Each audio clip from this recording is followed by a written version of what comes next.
Hello, welcome to the channel Why Stories. Enjoy watching. Elena, maybe we can take a break after the work week, go to a cafe, do some shopping, asked the cheerful, full-figured woman to her colleague, who was leaving the entrance of the furniture factory. I would love to, but I can't, Elena replied. Always burdened with your own troubles. You've got quite the cross to bear, darling. I'm not complaining. Who else but me? Well, Daniela, here comes my tram. Elena Gasset, the accountant of the furniture factory, ran to the tram stop. Getting on the tram, she couldn't find an empty seat and stood on the back platform of the creaking wagon. The phrase of her caring colleague kept echoing in Elena's mind, burdened with your own troubles. It was about her 75-year-old mother-in-law. Elena became a widow a year ago, and the burden of caring for her husband's mother fell on her. Her mother-in-law, Senora Viktorovna, had a tough character. She had worked in managerial positions all her life and was used to controlling everything and everyone. But a few years ago, her health started to deteriorate. It became difficult for her to walk, and she experienced a minor stroke. Her son's death further weakened Senora Delgado. She could move around the apartment, but going outside to the store without assistance was nearly impossible for her. Moreover, there were occasions at home when she couldn't stand on her feet and would fall on the way to the kitchen. Therefore, Elena always tried not to stay late at work and hurried home. She couldn't say that she did it with enthusiasm. Senora Delgado's tough nature, control freak tendencies, and sharp tongue caused Elena a lot of inconvenience. The elderly woman always knew better where to put things, where Elena needed to go, and what time she should be home. Elena felt trapped in a tower with a dragon, unsure when she would be able to break free.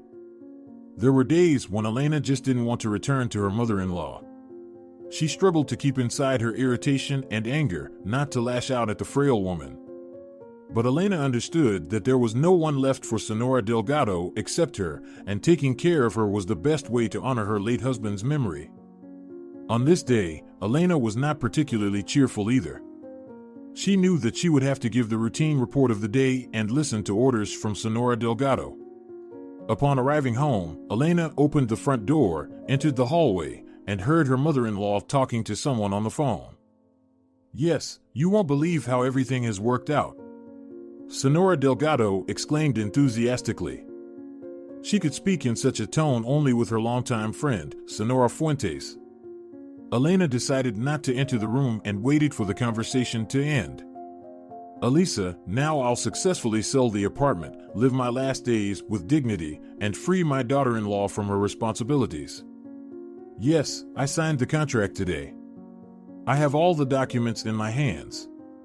At this point, Elena anxiously sat up and listened even more attentively. What? What do you mean by shady realtors? You don't understand anything. I'm telling you, everything is legal. No need to come visit me. Stay at home. Senora Delgado raised her voice louder and louder. They sometimes argued with her friend, but Elena had never heard her mother-in-law speak in such a tone. Senora Fuentes could also insert strong word. She worked in the legal office of the same company that Senora Delgado headed. Senora Fuentes was currently on a well-deserved rest, but still kept up with legal news, always warning her friend about new shady schemes. Elena heard her mother-in-law hang up the phone and entered the room. "Good evening, Senora Delgado," Elena greeted quietly. "Hello. Come here." The mother-in-law sat in her favorite armchair and handed Elena some papers. "Read this." "What is this?" Elena asked in confusion. "This is our happiness." Elena took the papers in her hands. One of them had the words donation contract written on it. Elena trembled and continued reading. "I, Matilda Delgado Longoria, of sound mind and clear memory, donate the apartment that belongs to me by right of ownership to the organization." Elena couldn't read further. Wide-eyed, she looked at her mother-in-law and asked, "What are you doing? Are you surprised too?" "Sit down, I'll explain everything. Today, a young man and a lady came to see me. They represented some social organization that helps the elderly and provides care for them. In short, they offered me a deal. I sell them the apartment, and they arrange for me to live in a retirement home where I will receive round-the-clock care. You understand, Elena, I'm not getting any younger, and soon you won't be able to take care of me completely. This way, you can peacefully go and live your own life. I don't understand anything. What's so hard to understand? I sold it a bit cheaper than its market value. In return, they will provide me a place in the retirement home, a private room, a personal nurse, and a view of the forest. Isn't it like a fairy tale? But why does it say donation contract here? Because it's faster this way. The purchase transaction, or whatever it's called, takes a long time to process, with a lot of paperwork involved, but here it's just one signature, and that's it. But don't worry, I've taken care of everything. Look, I have a receipt from them, in which they promised to pay me $250,000. Senora Delgado handed another paper to her daughter-in-law. Elena looked at it. It was a handwritten receipt. You know, Elena began hesitantly, I'm not a lawyer, but I think in such cases, receipts like this are not issued. You think you know so much. The mother-in-law raised her voice again, this time at Elena. Did you want to get this apartment for yourself? Well, don't worry, those $250,000 will still be yours anyway. Why would I need your money? What are you saying? Elena started to explain herself away. I'm worried that you might be deceived. Everything is legal. Which organization were those people from? Young Old Age, I think. Elena took out her phone and quickly searched for the name of that organization. The first link she clicked on started with the word scammers. She scrolled through dozens of reviews, and each one told stories about schemes to deceive elderly people. Senora Delgado, these are scammers. Is that what your internet says? The mother-in-law didn't want to listen to her daughter-in-law. They just write all sorts of garbage there. Look, here they indicated their address. If you want, go check it out yourself. Elena took the paper with the address, got dressed, and quickly left the apartment. The office of that organization was located in the city center, and Elena had to take the tram again. She was very anxious, not because of the apartment. Elena had a place to live. She still had the apartment where they lived together with her husband. Their children had grown up and moved to Moscow, so the apartment was empty, and if anything happened, Elena could always return to it. She was scared about something else. Senora Delgado might not be able to handle such a situation. Losing the apartment would be a real strike for her, and that was not even the worst-case scenario. Who knew what these people would want to do with Senora Delgado to avoid taking care of her in the retirement home? Elena didn't want to think about that. Yes, the mother-in-law was not the easiest person, and the daughter-in-law had suffered a lot because of her, but she was still a family. Despite everything, Elena treated her well, simply understanding that everyone has a different character. Moreover, when Elena and her husband were just starting their relationship, Senora Delgado had helped them a lot. That empty apartment was purchased with her involvement, so Elena firmly decided to get to the bottom of the situation. After reaching the designated address, the woman saw a small business center. Entering it, she asked the security for the office number and went up to the third floor. It was a shabby building of some factory hastily converted into office spaces. Reaching the right door, Elena knocked and entered. The working day is already over, said the woman sitting at the desk in the office, with a nasty voice. She was already gathering various papers into her bag and clearly preparing to leave. The sign on the door says you work until 7 p.m. It's 6:55 now, Elena sternly replied. Fine. What do you want? Your company deceived an elderly woman today, my mother-in-law. Senorita, we don't deceive anyone. Everything is legal. No, don't try to fool me. Your employees presented themselves as a social organization. That's exactly what we are, a social organization, the woman interrupted Elena for the second time.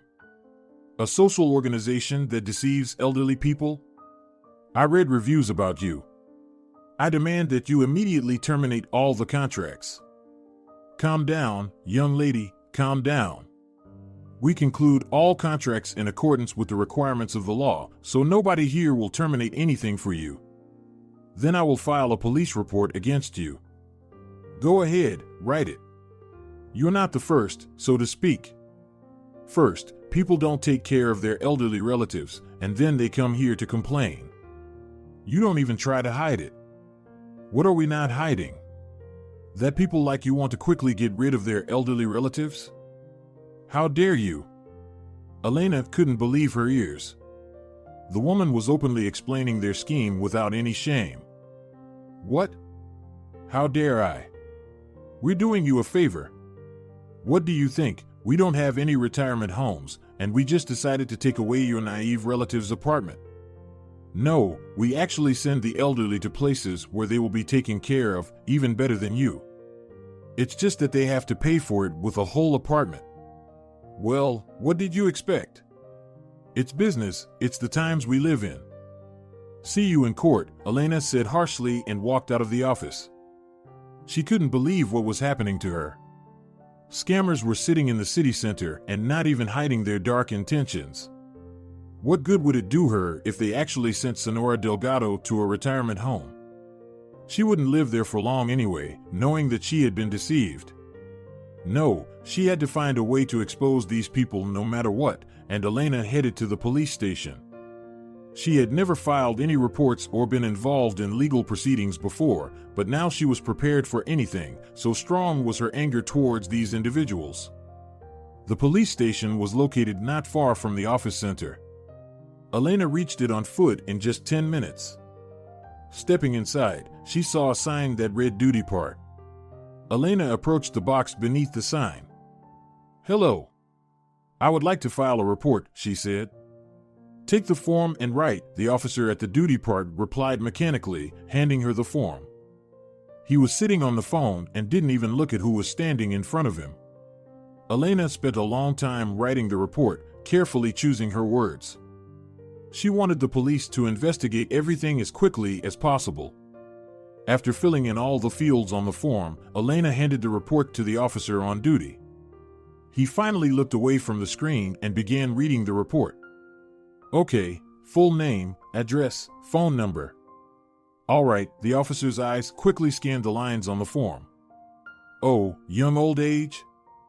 Yes, do you already know something about this organization? We know. We already have 3 reports about them lying around for a month. And how are they being investigated? Well, they're not really going anywhere. We've already checked this company. Everything seems clean. So you're trying to do something in vain. It's a dead-end case. What do you mean by dead end? Are you refusing to accept my report? Oh no, señorita, we're not allowed to refuse to accept it. We'll just file it away, and you'll have to wait. Elena walked out of the police station feeling dejected. She didn't know what to do next. She didn't want to go back home again, but for different reasons this time. Elena didn't know how to explain to her mother-in-law that they had indeed been deceived and that there was no chance of restoring justice. She simply couldn't bring herself to say those words. Arriving home, Elena slowly climbed up to the right floor and entered the apartment. Normally, Senora Delgado would have the TV blaring loudly, but this time there was silence in the room. Well, Senora Delgado asked quietly. We'll figure it out, Elena whispered. So, it was a scam after all? Senora Delgado was usually stubborn, but in the end, she could be persuaded. This was one of those cases. It seemed so. Stupid old fool. Senora Delgado covered her face with her hands. Oh, come on, Senora Delgado, Elena rushed to her mother-in-law. We're not alone in this. Several reports have been filed against this company, so they'll definitely sort it out. Of course, Elena kept the words of the police officer at the duty part hidden from her mother-in-law. She didn't know what to do next, but it was important to protect Senora Delgado for now, so Elena had to come up with some reassuring words. They fooled us like children, Senora Delgado lamented. And I was even happy about it. I told you we'll sort it out. Did they mention any specific time frame? Yes. They said we would have to pack our things and move to the retirement home in 2 weeks. That means we still have plenty of time. Just 2 weeks, Elena thought to herself. I have to come up with something. Worst case scenario, I'll lie and say I received the money from them. The next morning, Elena was woken up by a phone call. Usually, she would wake up early even on weekends, but last night she had trouble falling asleep, so she slept in until 10 a.m. Elena glanced at her phone and saw an unknown number. She got scared. For some reason, she suddenly had a feeling that it was those same scammers calling. Elena hesitated for a moment whether to answer or not, and ultimately decided to pick up. Elena Gasset? Asked a stern voice from the phone. Yes, who's calling? My name is Montero. I'm an investigator. I've reviewed your report. Could you come to the department today? I can. What time should I come? Right now if you can. Just bring all the documents, the contract, and the receipt. Elena quickly got ready, made lunch for her mother-in-law, and hurried to the department. She felt a sense of hope. At least her statement had been taken into consideration and not just tossed into a folder and forgotten. She didn't tell her mother-in-law that she was going to the police. She simply said she had some errands to run. Elena wanted Senora Delgado to think as little as possible about the situation, although she knew it was impossible. Moreover, they would most likely have to leave in just 11 days. Elena entered the familiar building of the police station and approached the officer on duty. There was a different officer sitting there this time, who informed her which office she needed to go to. Elena walked down the long corridor almost to the end and saw a sign that read Senior Investigator, Captain Montero. She knocked on the partially open door. Hello. May I come in? I'm Elena Gasset. You called me today. Good day. Come in, have a seat. Elena recognized the stern baritone of the investigator. He was a tall man in his 40s with gray hair at the temples. He was actively typing on the computer. Elena sat down nervously across from him, and after about 20 seconds, Captain Montero shifted his attention from the computer to her. I apologize, there's so much paperwork to fill out. The investigator started searching for something on his desk. Here it is. I've reviewed your statement. I must say, the situation is not new and quite sad. This scheme has been known in neighboring cities for a long time. These scoundrels settled here 3 months ago. The officer on duty told me that there are already 3 statements. Yes, that's correct. Here they are. Montero twirled a few papers in his hands, but I found yours a bit more interesting than the others. Apparently, your old lady was more meticulous than the others, so the scammers had to process more documents with her. May I see the contract and receipt? Of course. Elena handed the papers to the investigator.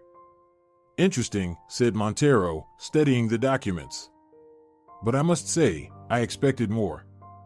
What did you expect? The donation contract will include certain circumstances that nullify it.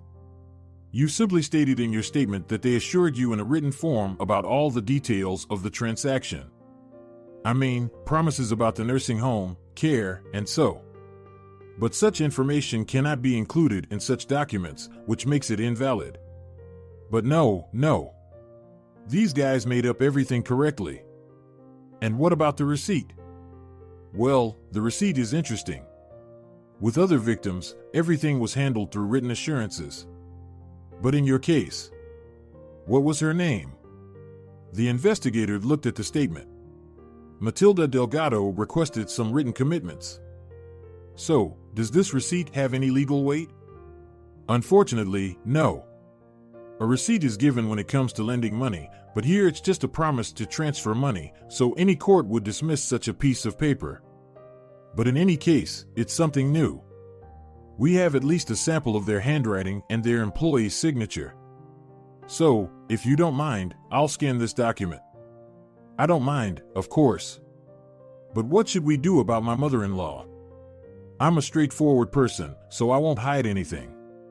Prepare for the worst. Even if we find something to hold on to, it will take a lot of time. You also have 2 weeks until you have to leave? Yes. Well, with just 2 weeks, we won't be able to accomplish much. There's virtually no evidence. They do everything by the book. Have you checked this nursing home? Maybe they're poisoning the elderly there to avoid taking care of them? We have checked. Of course, it's not a 5-star hotel, but everything is within the legal framework. The conditions there are minimal, so if you have another place for your old lady, it's better to take her there. But they promised her personal nurses, care, and nature. Isn't that defamation? Can't they be held accountable for that at least? Inaccurate information in advertising is an administrative offense, not a criminal one. And verbal communications. It will be difficult to prove anything, and it's not necessary. Our task is to elevate this case to a more serious crime, but with this information, unfortunately, it will take us a while to do so. So, you're suggesting that I just give them the apartment and leave silently? You've already given it to them. Not you, more precisely, but your mother-in-law, so consider yourself in someone else's apartment right now. I understand your feelings perfectly, but you also need to understand me. I'm being as honest as possible with you and telling it like it is. I'll do everything within my power, but I can't promise anything, especially in the near future. Let's hope that they slip up somehow soon, and we can catch them. All right. I understand everything. Thank you. Elena left the investigator's office. Hoping for quick assistance from the police made no sense. That meant she had to take action herself. She picked up her phone and started scrolling through her contacts. She didn't have any acquaintances in law enforcement or the legal profession. The only person who had some connection to the field of law was her mother-in-law's friend, Senora Fuentes. Without much hesitation, Elena dialed her number. Senora Fuentes, hello. This is Elena, the daughter-in-law of Matilda Delgado, your friend. Hello, Elena, my dear. I didn't recognize your voice right away, Senora Fuentes replied amiably. You know, we've encountered a very unpleasant situation. About the apartment? Yes. I accidentally overheard your conversation with Senora Delgado yesterday. Well, you were absolutely right in your concerns. What a foolish situation. This is an extremely common method of fraud. I've told Matilda about such cases many times. Why didn't she listen to me? Why? I don't understand what got into her either. Perhaps they somehow influenced her. They have special techniques. Something like hypnosis. They distract attention, gain trust, and that's it. They take advantage of our old lady's vulnerability. It seems so. I don't remember Senora Delgado agreeing to anything quickly before. Well, I understand that you're not calling me just to share your worries. Yes, you're right. I just came out of the police station. They said the situation is very complicated, and it's unlikely that anything will change in 2 weeks. And in 2 weeks, Senora Delgado will have to move out. Of course, I won't send her to any nursing home. I'll bring her to live with me. But you understand what a blow all of this will be for her. I understand. Matilda has been giving up a lot lately, so yes, for her, there is no need to worry about such things. You know what? Come to my place right now. My son is home. He's a lawyer. Maybe we can come up with something together. Elena thanked Senora Fuentes for the offer and hurried to her place. In general, she didn't meet with her mother-in-law's friend often. While her husband was alive, they only saw each other at social gatherings, and after his death, a bit more frequently. Senora Fuentes lived nearby and visited her friend once a week, but usually Elena wasn't home during those times. But even from those rare encounters, Elena had formed a very good impression of this woman. Senora Fuentes was slightly younger than Senora Delgado and had a completely different character. Sometimes Elena wondered, how could such two different women become friends? the stern, authoritative Senora Delgado and the kind-hearted, straightforward Senora Fuentes. Yet both of them were quite emotional and always ready to stand up for themselves and their rights. When Elena heard that Senora Fuentes was willing to help, she felt relieved. Yes, she didn't have a plan, and waiting for one from an elderly woman, even a former lawyer, would be foolish. Nevertheless, Elena felt much calmer in her heart. She quickly drove to Senora Fuentes' home, which was a few blocks away from Senora Viktorovna's place. She rang the bell after reaching the third floor. The door was opened by a man in his 40s, wearing a knitted cardigan and a white shirt. "Good day. I'm here to see Senora Fuentes," Elena said a little shyly. Yes, come in. We've been waiting for you." Elena entered the apartment. "I'm Javier, Senora Fuentes' son, a lawyer." "Nice to meet you," Elena replied and walked into the room. It was furnished luxuriously by Soviet standards, a wall-to-wall wardrobe, many sets of dishes, a huge crystal chandelier, and 2 wide leather armchairs. Senora Fuentes was sitting in one of them. "Have a seat, Elena," the woman gestured to the neighboring chair. Javier also entered the room and sat down on a nearby chair. "Thank you for agreeing to see me," Elena politely said. "Oh, don't be so formal," Senora Fuentes replied playfully. "Let's get down to business then. Do you still have the papers that Matilda signed, or did you hand everything over to the police?" "No, I only have copies. I have everything with me." Elena took out a folder from her bag and handed it to Senora Fuentes, who, without even looking at its contents, passed it to Javier. "Well, we have a professional sitting here. Let him figure it out," the elderly woman said sarcastically. "Actually, I'm not a professional at all," Javier said, studying the documents. "I'm a criminal lawyer, and I don't really understand much about these civil contracts." "Well, it seems like everything is drafted correctly, at first glance. I'll take a photo of them and send them to a colleague. He specializes in these kinds of transactions." "And what about the receipt?"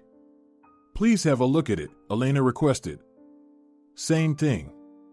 I can't say anything. I can only send it for handwriting analysis, but I doubt it will be of much use to us," the lawyer replied. "Here's what I've been thinking," Senora Fuentes began. "In reality, we have 2 options, civil and criminal. At first glance, we don't have any leads for the criminal path, although if the investigator was interested in this case, there must be a reason. In the civil aspect, we can demand the invalidation of this contract, declaring the transaction void." "We can't," Javier interrupted his mother. "I just received a response from my colleague. In general, we don't have any leads to pursue the civil route either. This scheme is known not just in our city. These scammers used to operate in the neighboring city as well.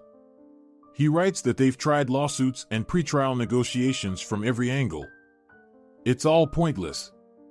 Somehow, they managed to make these poor old ladies sign all the documents and that's it."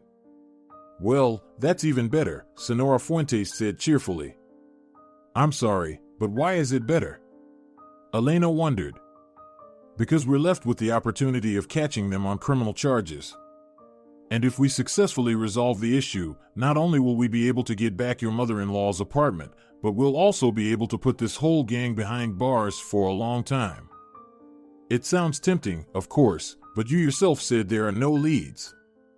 "That's only at first glance," Senora Fuentes remained undeterred. "We need to find out in great detail how their operation works.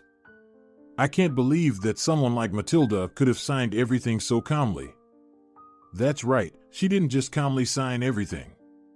Even the investigator mentioned that these social workers usually get by without receipts, relying on verbal promises," Elena recalled.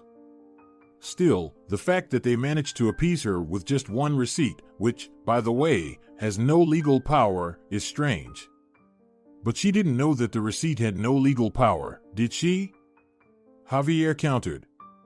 "My dear, you remember Senora Delgado well, don't you? Whether this piece of paper has legal power or not, you can't just brush her off so easily." "And that's true. The lawyer evidently remembered the character of his mother's friend. So, I think we need to expose them thoroughly, Senora Fuentes concluded. How are we going to do that? Elena didn't understand. But you have me, Senora Fuentes exclaimed. An elderly, lonely woman, she glanced at Javier. Well, almost lonely. The perfect target for this gang. We need to somehow lure them to me. They'll come hunting for my apartment, and that's when we'll try to catch them on something. Mom, wait. Are you serious? I am, Javier, I am. If anything happens, you'll be there. But, Senora Fuentes, Elena intervened, it's really dangerous. Maybe they won't harm you, but what if they actually use some kind of hypnosis and you end up giving them the apartment too? But you'll be there. You'll intervene if necessary. And I think Javier can organize everything for proper surveillance. Well, I don't even know, the lawyer hesitated.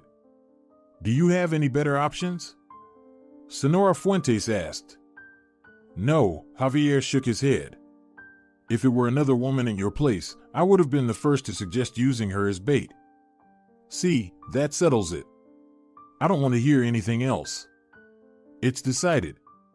Maybe we should involve the police in this case? Elena suggested. No, they won't help, Javier cut her off. They're so overwhelmed that they have no concern for our suspicions. Then how will we control the situation?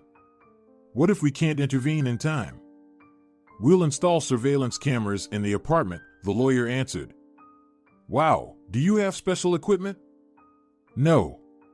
Hidden cameras are only used in TV shows. We'll keep it simpler. An ordinary mobile phone will work as a hidden camera. We'll make a video call and place one phone, for example, among the china set, so only the camera is visible, and we'll observe and listen from the other phone. Simple, legal, and effective. That's incredible.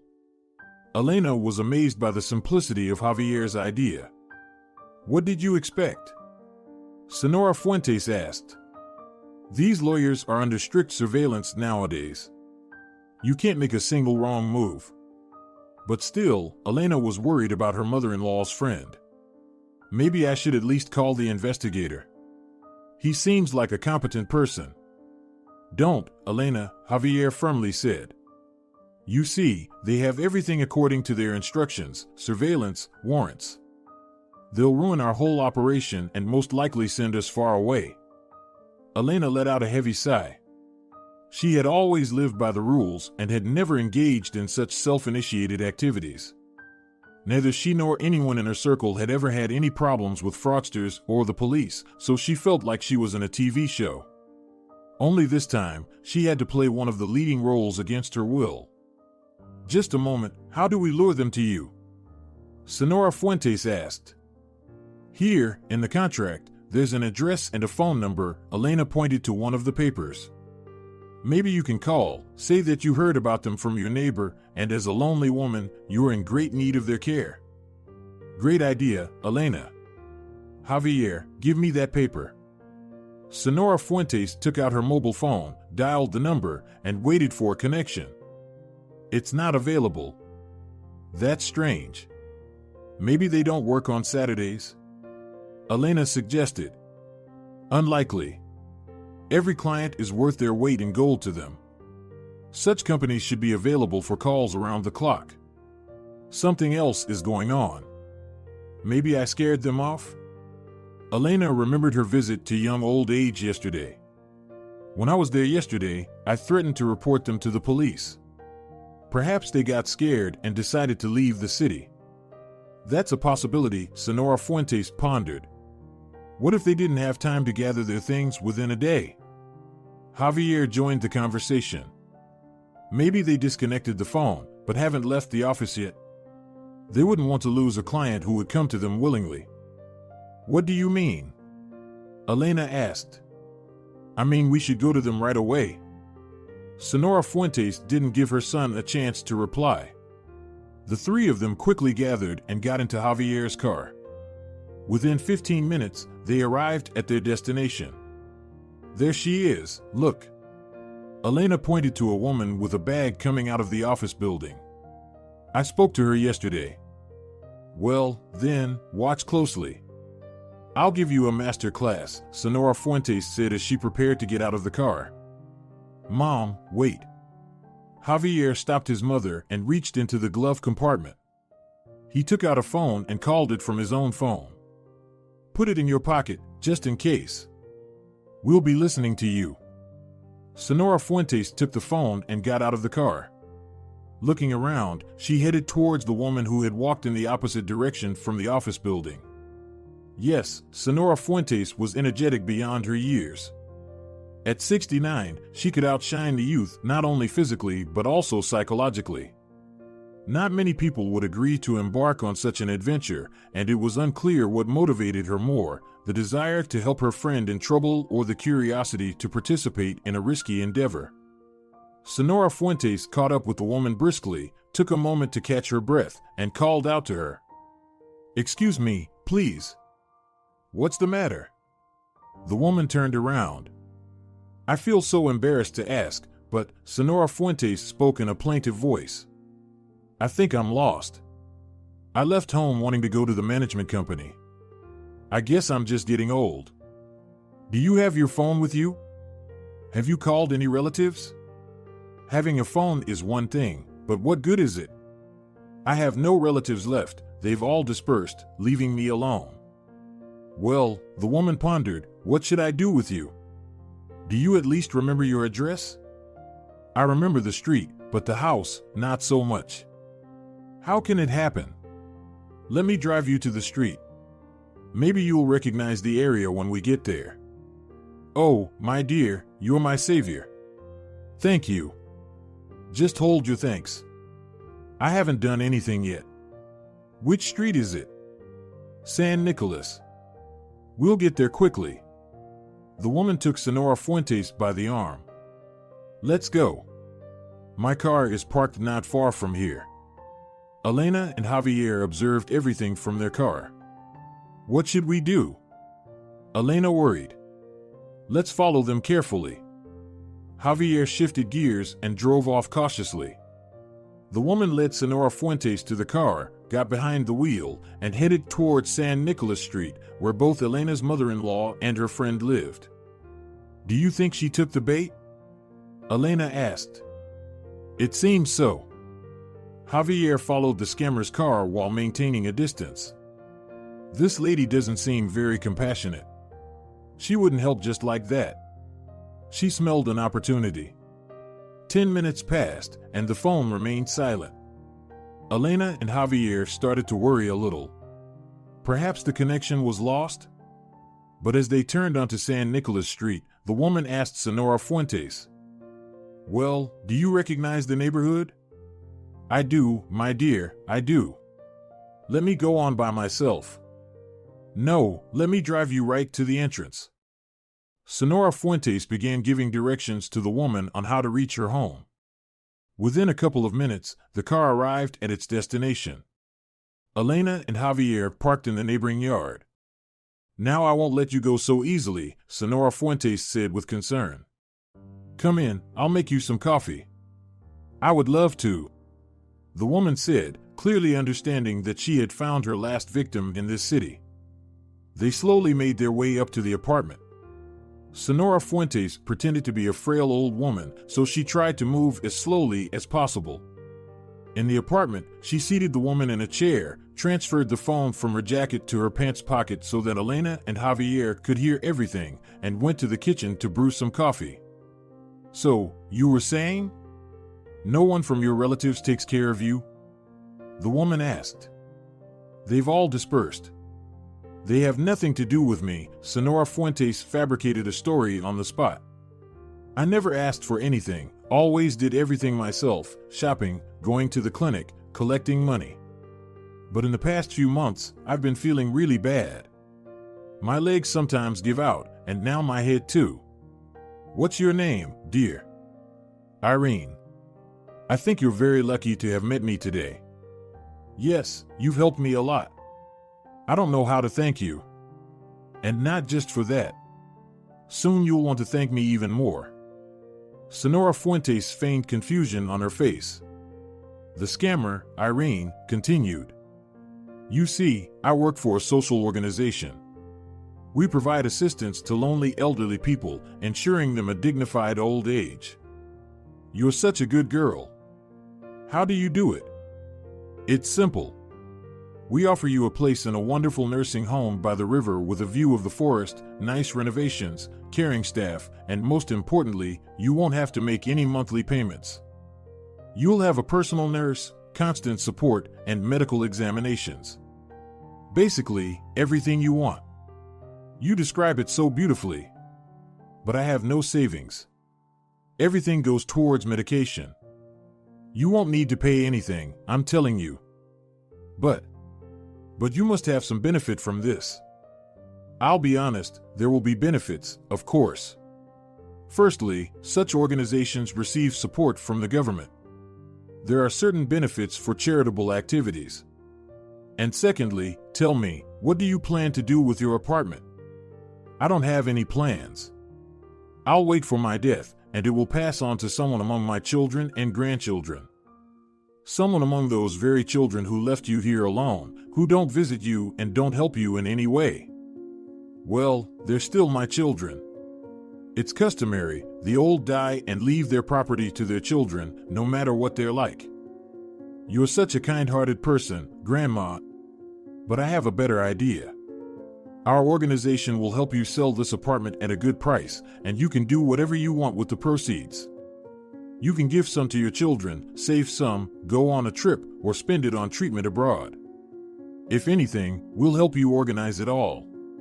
Our residents receive medical treatment in Israel, Germany, and all over the world.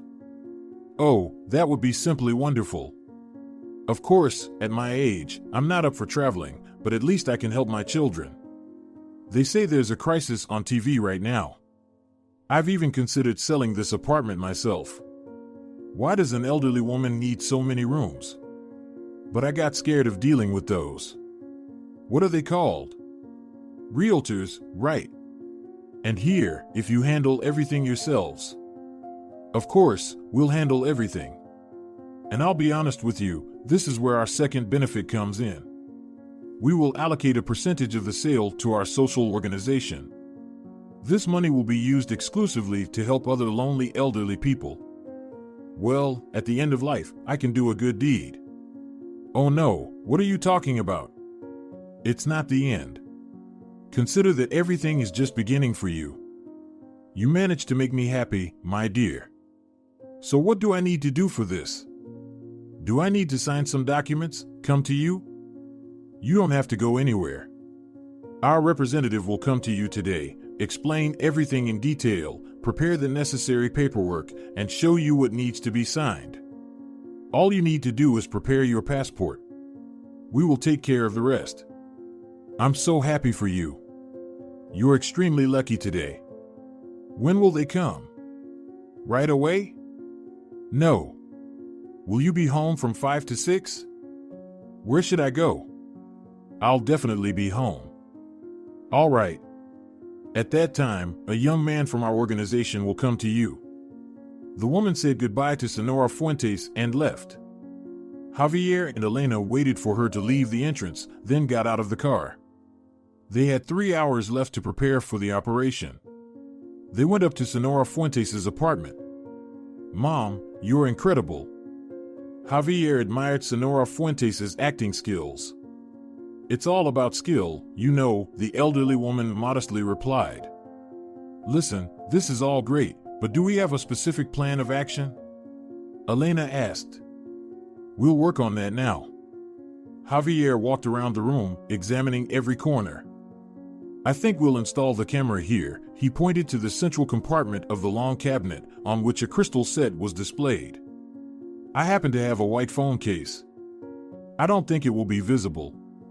Then we'll need to move the armchair a bit as well. With a light movement, Javier positioned the armchair at a slight angle, then approached a small coffee table and placed it precisely in the center between the armchairs. Now the camera will capture both the table and the armchair. Mom, Javier turned to Senora Fuentes. We need to make sure that all the paperwork is dealt with specifically at this table. And overall, try not to leave the camera's field of view. Got it. Tell me, will you be using real documents? What if they manage to process something? Elena expressed her concern. Do I have a choice? I haven't made any other passports for myself, and preparing fake copies is risky, you know. I think in our line of work, credibility is crucial. They shouldn't even have the slightest suspicion that something is wrong. And don't worry about me. I will definitely read the document before signing it. All right. Let's suppose everything goes as planned. Elena decided to construct a possible scenario. He will come in, start telling you about their services. You will pretend to be very interested, impressed. Then he will take out the contract and ask you to sign. What happens next? Not so fast, Elena. After that, I will start tormenting him with various questions. Are they scammers? At what price they will sell the apartment? Will they show any other documents? Javier joined the conversation and came up with a question for his mother. Then we can shift to personal matters, start asking him personal questions about his wife, his children. Transition to discussing recent news. Basically, Elena, the task for my mom will be to annoy him, you know? When a person is irritated, they have less self-control and can make mistakes. Exactly. Senora Fuentes agreed with her son. And the culmination of this spectacle will be the signing of the contract. He will take out his paper, and I, the annoying old lady, will transform into an experienced lawyer. I will directly ask him, why does it say here that it's a gift contract and not a sale contract? He will start coming up with various excuses. That's where we'll catch him because everything will be recorded on camera. Very interesting. Elena attentively listened to the plan. But how will you avoid signing the contract? You won't actually sign it, right? Of course, I won't. I will pretend to feel unwell with my heart and ask them to call an ambulance. I think at that moment he will get scared and run away. He doesn't need any extra witnesses. And he wouldn't want to explain to the doctors who he is and how it all happened. But that's not the entire plan. Let's say, miraculously, he forces me to sign that document. There will be 2 coffee cups on the table, as the gracious hostess must offer drinks to her esteemed guest. After signing, with a clumsy movement, I'll spill the coffee on the paper, and with a slight hand movement, the contract will turn into a crumpled rag. Well, in the end, you'll come up with something and won't let him leave the building with the contract. Just don't overdo it. So, Elena, are you calm now? Yes, it's impressive. Well, great. Senora Fuentes said cheerfully. Then you and Javier will need to get in the car by 5 o'clock and watch from there near the entrance. I'll probably run to my mother-in-law during that time, as she has been alone there since morning. Go ahead. Just make sure you understand that it's better not to tell her anything, okay? Senora Fuentes clarified. Of course, I understand everything, Elena replied and headed towards the exit. Leaving the entrance, she made her way to Senora Delgado's house. Elena was filled with conflicting emotions. On one hand, it was very important and interesting for her to see the plan through for the sake of her mother-in-law, but on the other hand, she was very worried about Senora Fuentes. At first glance, this elderly woman seemed extremely self-assured, someone who wasn't afraid to confront scammers. However, Senora Fuentes was not young at all. Too many things could go wrong in this plan. 10 minutes later, Elena arrived at her destination. The television was playing in the room again, and the daughter-in-law realized that her mother-in-law had slightly recovered from yesterday. Senora Delgado, how are you feeling? Elena asked with concern. I'm fine, Elena. Why are you asking? Well, it seemed to me that you were very upset about yesterday. Elena was surprised by her mother-in-law's question. You know, I don't remember yesterday very well, Senora Delgado spoke calmly. How can you not remember? What about the apartment deal? No, I remember that. I'll be living in the retirement home soon, Elena. You'll finally be free from me. It can't be. Elena didn't immediately understand what was happening. Her mother-in-law had never experienced memory lapses like this, even after her stroke. Are you not feeling dizzy? Is your coordination fine? I'm telling you, everything is fine with me. Elena went to the kitchen, closed the door tightly, and dialed her mother-in-law's friend's number. Hello, Senora Fuentes, something is wrong with Senora Delgado. She hardly remembers yesterday, just fragments. She's now happy that she secured a place in the retirement home. Well, I suspected that, exclaimed Senora Fuentes. Matilda couldn't just give in so easily. They must have drugged her, but that makes it more interesting. How is she feeling overall? Seems like everything else is fine. Well, that means she won't die. Don't worry, Elena, everything will work out. Senora Fuentes hung up. Elena became even more worried. Now the danger to the elderly woman's health was not just hypothetical but very real. Elena couldn't simply leave this situation as it was and, after some thought, dialed Investigator Montero's number. Captain, good evening. It's Elena Gasset. We met this morning, remember? Yes, have you remembered something? The captain recognized Elena right away. No. Something new came up.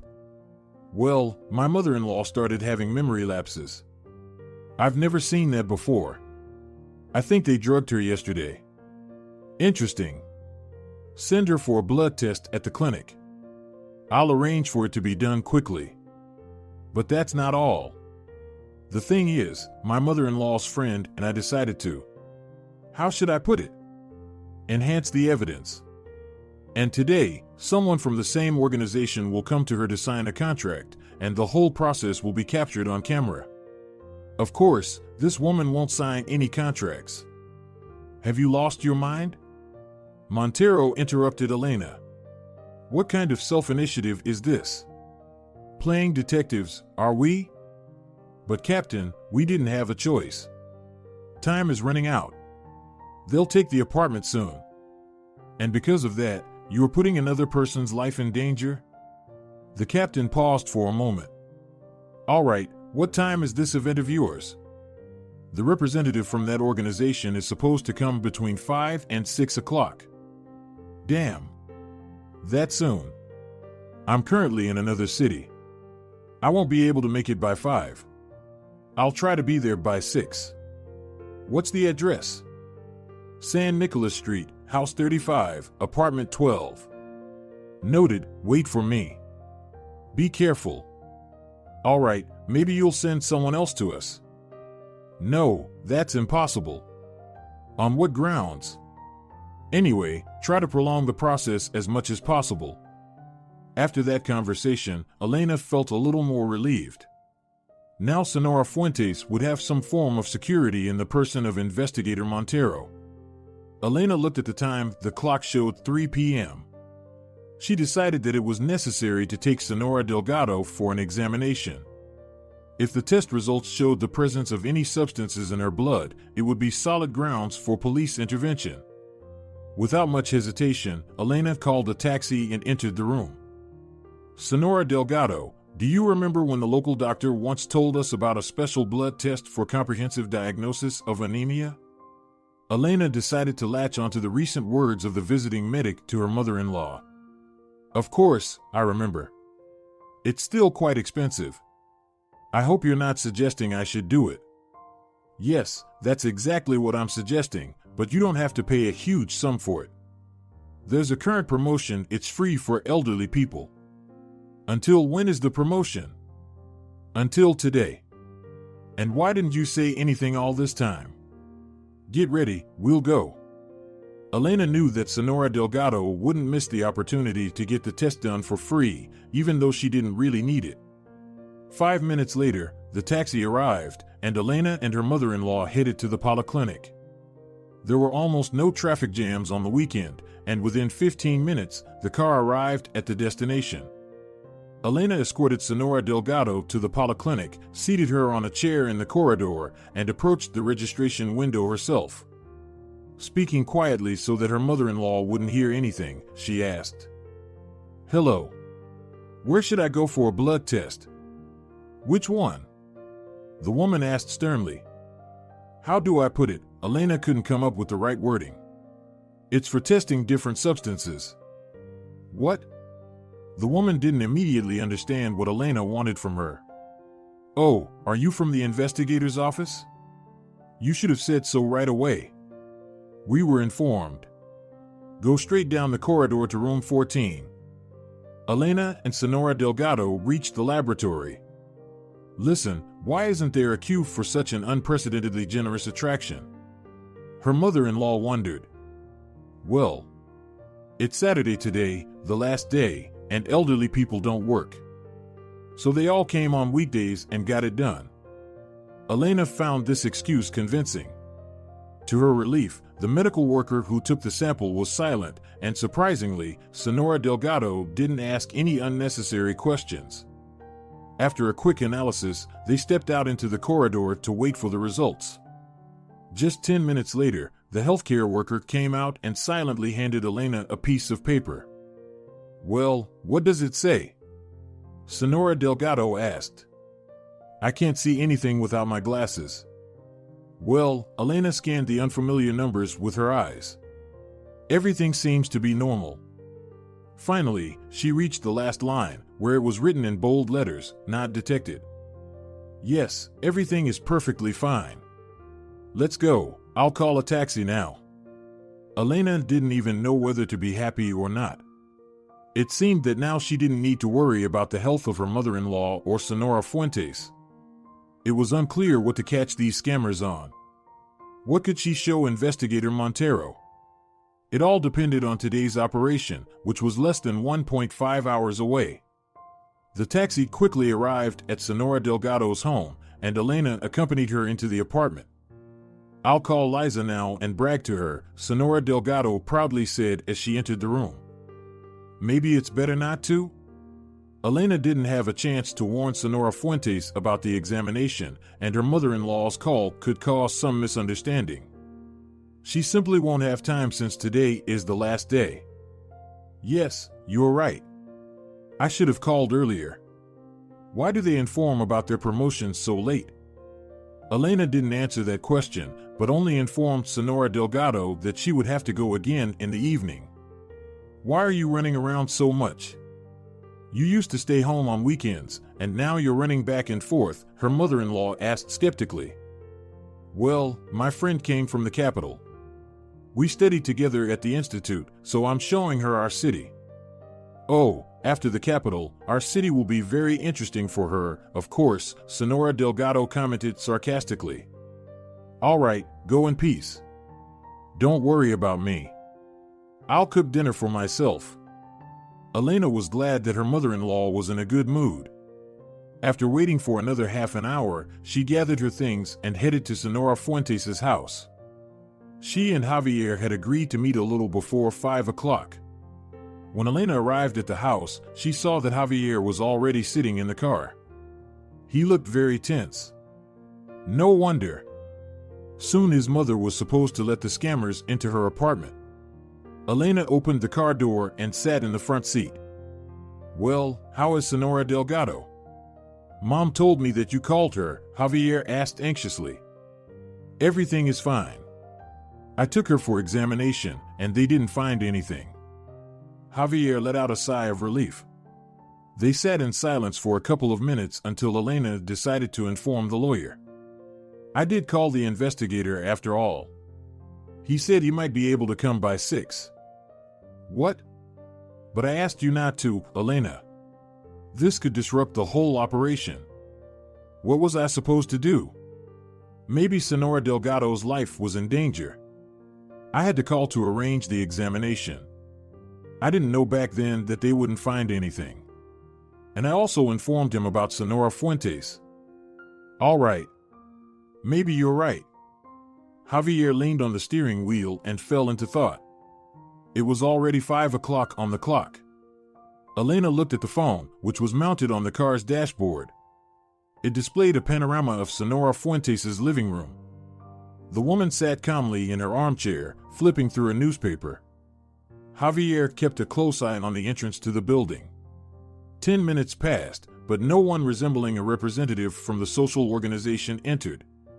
After waiting for another 5 minutes, Elena decided to break the tense silence.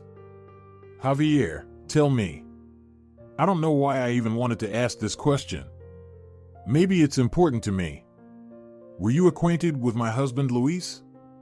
Elena wanted to break the awkward pause and came up with nothing better than to talk to Javier about her husband who passed away a year ago. She knew almost nothing about his friends. She only saw some of his colleagues at work, and that was it. Of course. We were childhood friends. Our parents lived in neighboring yards, and our mothers still live there. What happened later? Why did you stop communicating? We grew up, became all big and serious. Everyone is busy with work, family. There was no time left for friendship. Well, I guess that's how it happens with many people. Then I flew to work in America, and I only returned here occasionally. I didn't really maintain contact with anyone here except my mom. I didn't find out about Luis's passing right away. My mom called me only 2 days later, so I didn't even have time to attend the funeral. And how about you now? Will you be leaving again soon? No, the law firm where I worked there went bankrupt, so I decided to come back here. I've been running my own private practice here for the past 6 months. I thought I would be bored after America, but as you can see, Javier smirked, I don't have time to be bored. The pay is lower, but the cost of living is cheaper here, of course. Yes, you won't get bored with us. By the way, my mom sometimes told me about you, Javier said with interest. What are you saying? About me? Elena also perked up. Yes, about you. She said, it's amazing that the daughter-in-law not only didn't left her mother-in-law, but also started living with her and taking care of her. Besides, I remember Senora Delgado's strong character since childhood. Oh, she's all alone. I couldn't have done otherwise. And you're right about her character, of course. It's not easy sometimes. But she did so much for Luis and me in her time that I will be grateful to her for the rest of my life, so I try not to pay attention to her sharp remarks and simply do my duty. You have a heart of gold. I can't imagine my ex-wife helping my mom if something happened to me. You know, even when Luis was alive, I couldn't have imagined living with Senora Delgado either, Elena smiled. But then, as you can see, it worked out. So you're wrong to speak ill of your wife. Former. No, everything was clear from the very beginning, Javier smiled too. He wanted to continue, but apparently thought that discussing his ex-wife with Elena would be tactless.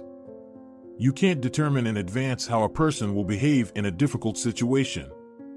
If someone had told each of us 3 days ago what we would be doing now, no one would have believed it. But look at how life has turned out. I would have never believed that I would be trying to catch criminals. And neither would I. We, lawyers, usually see things from a slightly different perspective. Our job is not to catch criminals, but to defend those accused of crimes. The only person I would never doubt is Senora Fuentes. She will come to help anyone, anytime. Yes, my mom is amazing. She's full of energy. I do worry about her youthful enthusiasm, but that's what keeps her going. I think without adventures, she would lose interest in life. You probably take after her. Being a criminal defense lawyer is also not without its adventures. Maybe to some extent, but I'm a much calmer person in life. I take after my dad more, I guess. My mom didn't immediately accept my choice to become a lawyer. She kept saying how I would defend all sorts of criminals. And what did you tell her? I told her what any professional lawyer would say, we defend justice, not criminals. A person can be unjustly accused of something they didn't do.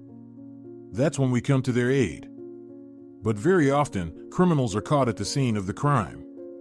Do you still fight for those cases? For example, would you defend the employees of that company who took away Senora Delgado's apartment? You're asking very difficult questions, Elena. I'm sorry if I said something unnecessary. No, it's fine. I can't answer that question directly. Of course, I won't defend those scoundrels. The thing is, I have a personal interest here because these people deceived my deceased friend's mother, and now they plan to deceive my own mother. And when there's a personal interest involved, it's against our legal ethics to handle such a case. Elena leaned back against the seat and pondered, but not about legal ethics. She was thinking about Javier. She liked his way of answering questions, his calmness and thoughtfulness. She found something in common between Javier and her late husband Luis, and for a few seconds, it even seemed to Elena that she was starting to like him. But these thoughts were interrupted by Javier himself. "Elena, look," he said, pointing toward the entrance.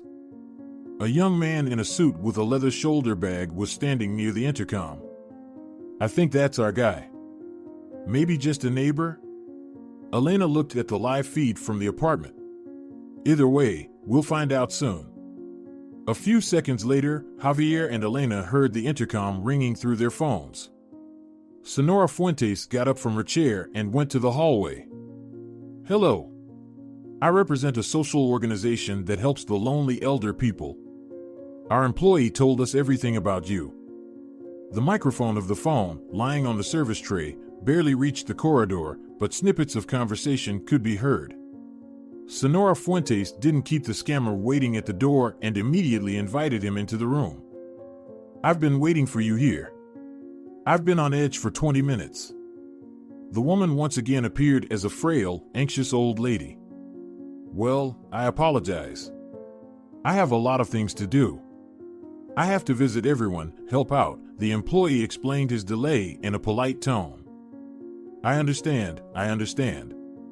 I suppose you have many people like me to attend to."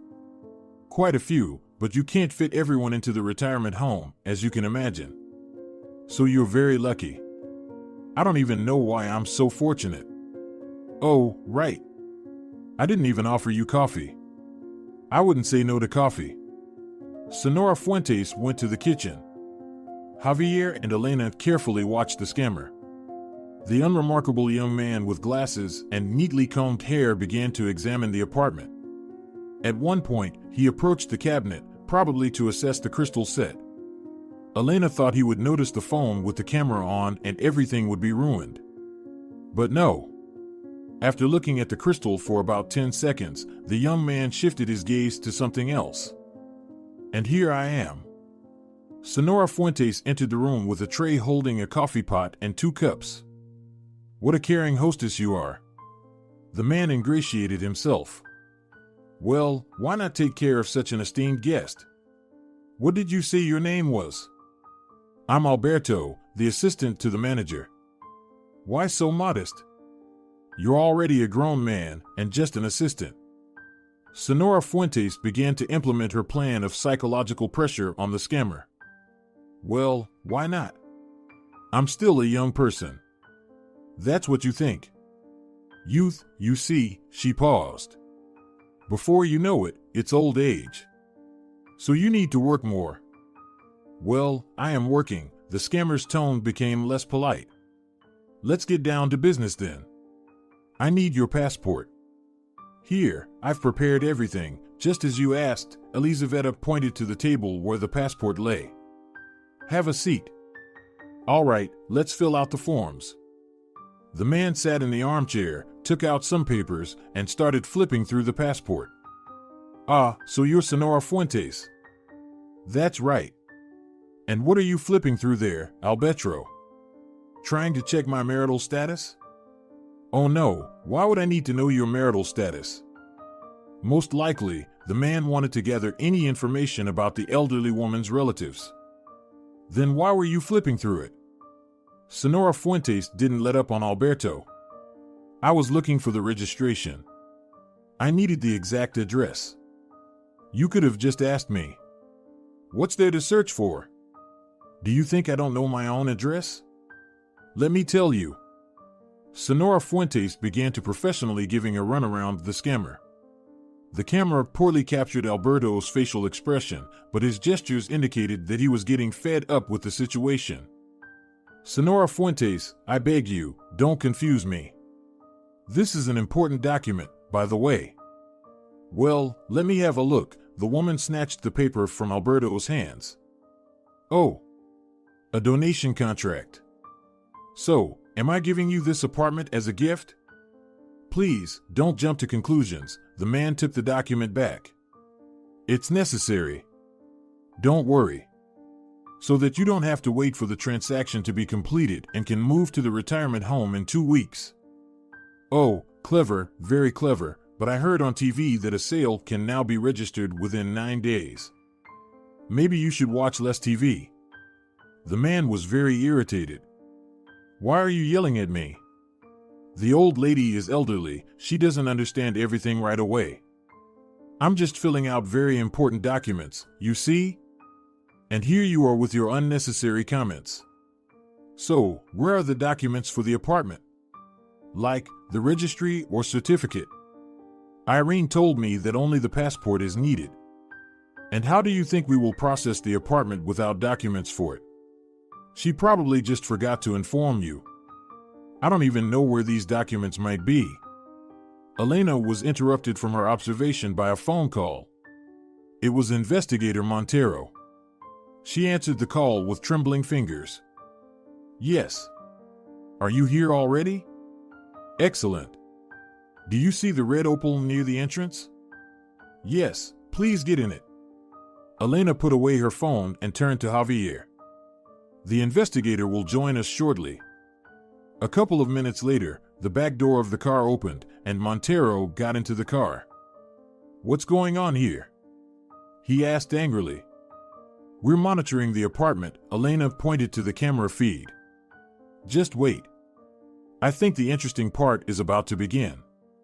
Meanwhile, inside the apartment, the man was passionately explaining what the documents for the apartment looked like. After 5 minutes of explanations, Senora Fuentes gave in. Oh, I remember now. They're in another room. Just wait, Alberto, I'll bring them to you. Senora Fuentes got up and leisurely shuffled into another room. The man watched her, then took out a dark vial from his bag, opened it, and put a few drops into the woman's cup. Javier and Elena didn't immediately realize that they needed to rush to save Senora Fuentes, but the investigator reacted instantly. All right, let's go, quickly. All three of them got out of the car and ran to the entrance. Javier opened the entrance door with his key, and then the apartment door. Everyone stay where you are, don't move. Montero shouted and swiftly knocked the scammer to the ground. Don't touch the cups and vial with your hands. The experts will arrive soon and investigate. The investigator handcuffed Alberto and reported the incident over the phone to the department. Mom, did you drink tea from this cup? Javier asked anxiously. No, of course not. I immediately figured out that this scoundrel wanted to take advantage of my absence. So it was a setup? The man lying on the floor hissed. Well, you won't prove anything anyway. How won't we prove it? Javier took out the phone from the service and stopped the recording. We will definitely prove it. Senor Montero, please include this recording as evidence in the case. We will. Montero took the phone for himself. 10 minutes later, the rapid response team arrived at the scene. They took the scammer to the department. An expert collected the cups and vial into his suitcase. The officers briefly questioned all the witnesses of the incident. They acted quickly, probably due to many calls today. After the group left, the investigators decided to stay in the apartment and conduct a detailed interrogation.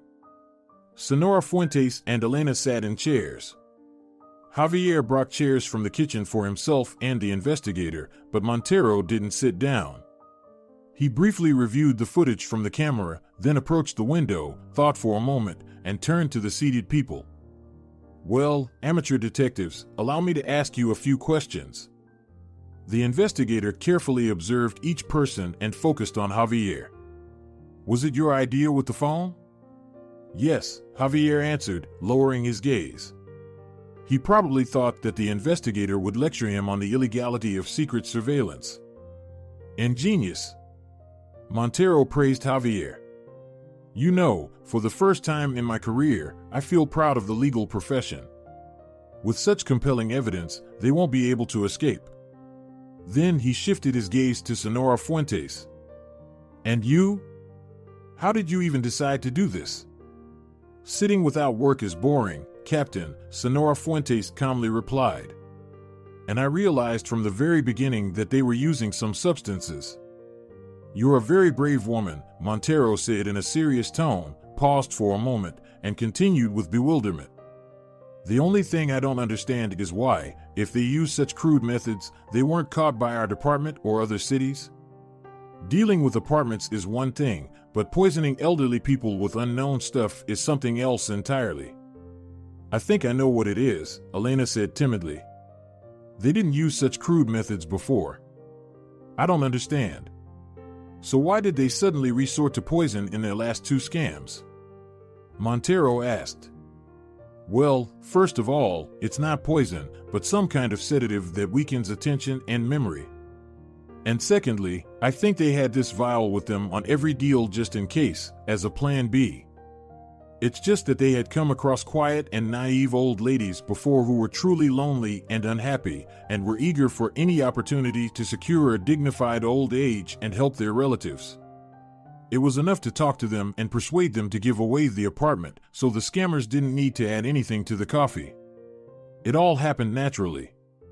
But then they encountered Senora Delgado. She probably started bombarding them with questions and taunting them right from the doorstep. It's unclear how she even let them into the apartment. I think the scammers used a psychological trick in this case, the investigator interrupted Elena. It's unlikely that they immediately started talking about the apartment. They probably said something about charity, assistance, or a social state program. In other words, they played on her emotions. And when they were already inside the apartment, they got down to business. Well, perhaps, Elena agreed. So, they couldn't handle Senora Delgado's strong personality for a long time. They first came up with that unfortunate receipt. Apparently, it didn't work. That's when the scammers remembered about their plan B and added something from the vial to suppress my mother-in-law's vigilance. Senora Fuentes, with her acting talent, was able to recreate that situation, first pressuring the man with questions, provoking him. She managed to get him agitated, which made him resort to the method that had already been proven on Senora Delgado. Bravo, Elena. The investigator nodded approvingly. Now everything makes sense. I started to suspect something when you told me that the receipt wasn't involved in these deals before. On one hand, I understood that it was the result of Senora Delgado's persistence. But on the other hand, I didn't believe that her persistence could be dismissed with just a piece of paper, Elena pondered. But wait, if everything happened as I just described, then why didn't they find anything in Senora Delgado's blood during the examination today?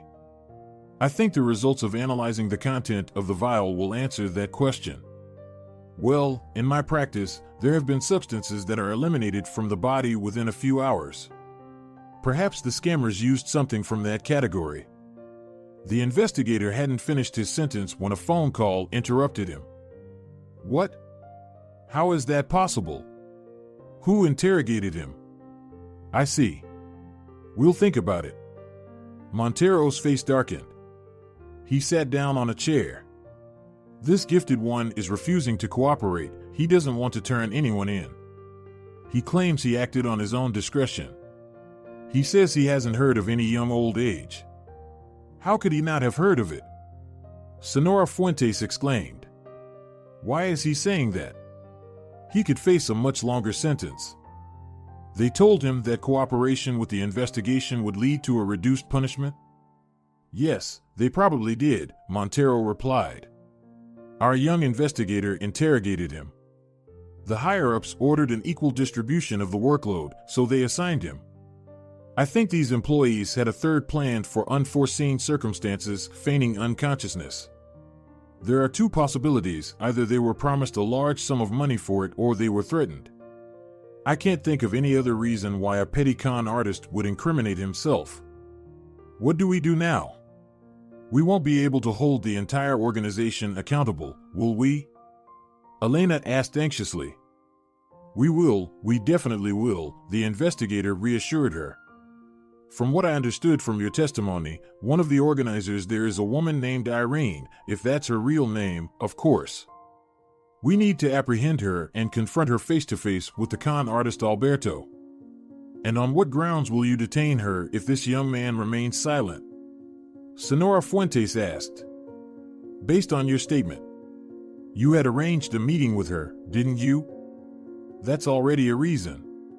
Of course, it may not be enough for the court at the moment, but I believe she will tell us everything after the first confrontation. Then we'll search everything thoroughly, and the case will be solid. The investigator looked at Elena. I'll ask you to bring your mother-in-law to the police station. Ideally, everyone should come, but it's crucial for Senora Delgado to participate in the climax of the confrontation. If I remember correctly, the scammers came to her together? Yes, she told me about the young man and the woman. Perfect. So, I expect you at my office in about an hour and a half. But she hardly remembers anything. What should I tell her? The main thing is that she remembers they came together. The details are not as important. Just wait a moment. The investigator's phone rang again. He listened silently, said thank you, and hung up. Well, as I thought, they mixed a sedative into the tea, which is rapidly eliminated from the body. In most cases, it's harmless. The investigator recalled the interruption caused by the phone call. Oh, what should I tell my mother-in-law? Well, come up with something. You have a good imagination. It's time to get to work. First, we need to find this woman. The investigator left. Elena went home to her mother-in-law. She already had a rough idea of what she was going to say. Senora Delgado, please don't worry. I have some rather unpleasant news for you, Elena began. You see, yesterday, scammers came to your apartment, but they have already been caught, so your apartment is safe. What are you talking about? How dreadful. I let those people into my home. There's no need to blame yourself, Senora Delgado. Consider that it was thanks to you that they were apprehended. Elena wasn't lying. After all, who knows how many more lonely elderly people these fraudsters would have deceived if they hadn't encountered her mother-in-law. What do we do now? Nothing, everything will remain the same. You just have to go to the police station for identification. Senora Delgado was initially worried but then calmed down a bit. An hour later, Elena was getting ready to call a taxi when she received a call from Montero. Elena, the confrontation is canceled for today. We haven't been able to find the mastermind yet. The office is empty. Everything has been cleared out, not a single piece of paper left, so we'll have to wait. Elena informed Senora Delgado that she didn't need to go anywhere today. Elena became worried again. What if the fraudster managed to escape? Will the transaction be annulled? The situation was heating up. First, that employee refused to testify, and now Irina had run away. Elena could only hope for the professionalism of law enforcement. The next day, Elena woke up to a call from the investigator. Everything is fine. We've apprehended her. She was stopped based on the description at the city exit. It's a good thing you recorded her license plate number. And has she been interrogated already? Yes, she also knows nothing, doesn't remember anything, and refuses to testify. So, bring your mother-in-law and come to the station right now. 20 minutes later, Elena and Senora Delgado were sitting near the investigator's office. The face-to-face confrontation had already begun, and snippets of it could be heard in the corridor. So, you claim that you don't know this person? And you say that you're seeing this woman for the first time? The investigator asked loudly.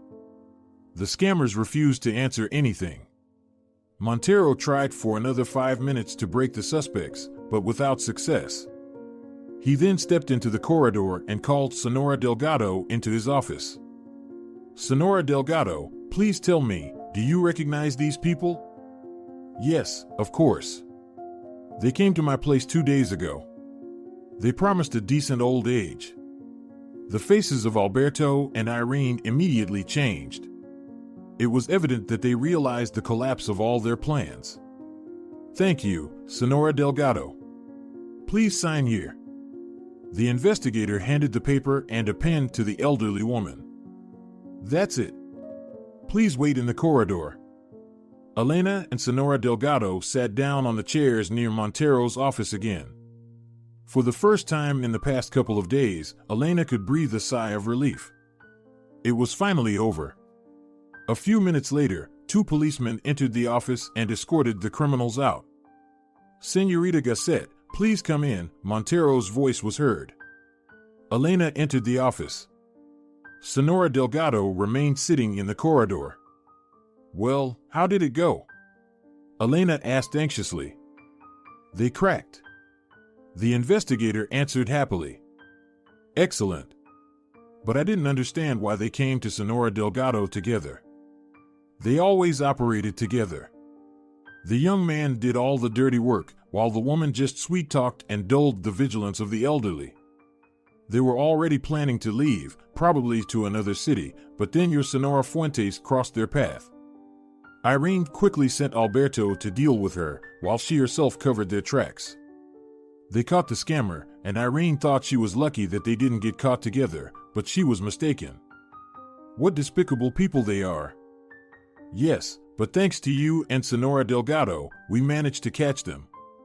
With this evidence, they'll be put away for at least 10 years.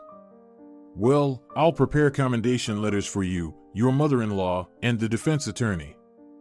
And what about Senora Fuentes? I think something special should be done for Senora Fuentes. I'll write a report to the authorities to recommend her for an award and a bonus. After all, she risked her health. Who knew what was in that little vial? So, we'll award her with the highest honors." Elena said goodbye to the investigator and walked out into the corridor. Together with Senora Delgado, they returned home. The worst was behind them. As it turned out, these adventures had a positive effect on Elena's relationship with her mother-in-law. Senora Delgado almost stopped putting pressure on her future daughter-in-law and began to interact with her just like a good friend. If you're enjoying it as well, leave a like and subscribe.